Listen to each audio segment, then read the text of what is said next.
Вось толькі па-беларуску, толькі беларуская мова, усё, рускай мове не трэба тут быць. Ох, такое прадчуванне, што зараз набягуць каментатары і мяне змяшаюць з вайном, ну і да ладна. Беларуская мова ў горадзе Пінску. Даволі цікавае пытанне. Прывітанне ўсім, мяне клічуць Янка, і я карэнны жыхар горада Пінска, жыву і працую ў сваім родным горадзе і актыўна карыстаюся ў паўсядзённым жыцці беларускай мовай. А што наконт беларускай мовы ў родным горадзе? Ну, бярэм ва ўлік тое, што Пінск гэта беларускае палессе.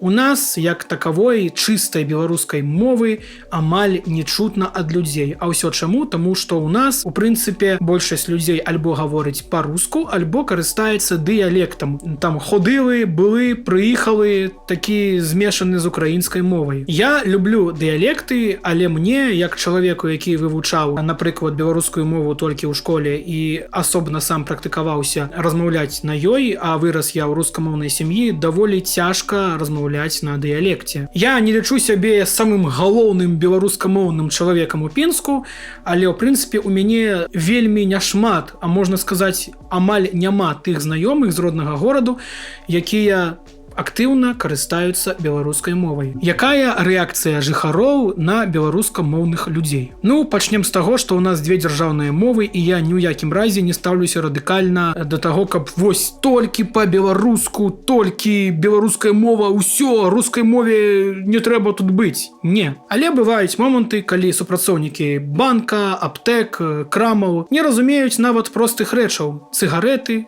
запалкі, наяўныя грошы, аплата карткай, рахунак. Маё ўласнае меркаванне, я лічу, што трэба ўздымаць валоданне беларускай мовы не толькі сярод тых, хто паступае кудысьці ці працуе, дзе беларуская мова патрэбна, а ўвогуле ў сферы паслуг. Да, у Пінску такіх людзей няшмат, але ў Менску даволі шмат людзей, якія рэальна карыстаюцца беларускай мовай. Ох, такое прадчуванне, што зараз набягуць каментатары і мяне змяшаюць з вайном, ну і да ладна. Карацей, людзі могуць карыстацца той мовай, якая ім па душы, з якой яны выраслі, але крышачку ёю валодаць і паважаць трэба. Вось такі мой пасыл. А гэта быў Янка, падпісваемся, ціснем падабаечкі і нагадваю, што ў мяне ёсць тэлеграм-канал. У ім усё самае цікавае.